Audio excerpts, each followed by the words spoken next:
Harlingen police believe they stopped a homegrown terror attack geared towards bombing religious groups. In a Local 23 exclusive, our Derek Garcia was the only camera rolling and speaking to authorities one-on-one about this chilling case. Tonight, 18-year-old Joel Hayden Shrimsher is in county lockup, accused of owning parts to build bombs and formulas to build napalm and thermite, the kind of chemical compounds the Army and Marines use to melt tank engines. It's important to learn not just where he's at right now, but how did he get there, because if there's one, there could be more.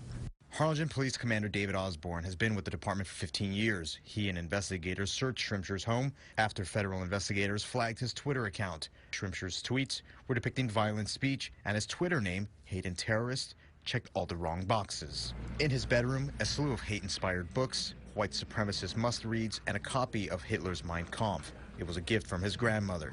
Also in his room, the Turner Diaries, a personal favorite of the Oklahoma City bomber, Timothy McVeigh. And also the item that sent chills up investigators' spine, a preserved newspaper clipping of Timothy McVeigh's attack that killed 168 people.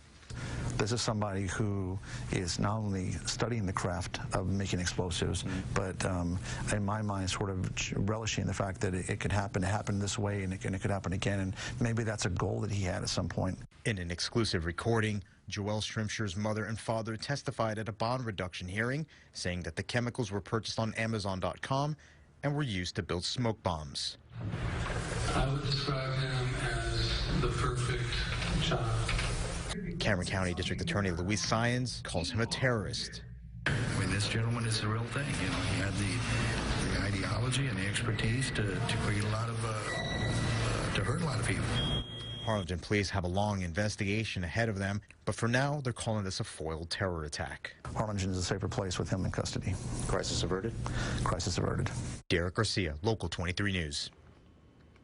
And tonight, Shrimsher is being held on a $1 million bond. If he were to post bond, he'd be required to wear an ankle monitor, placed under house arrest, and not have any access to devices or the internet.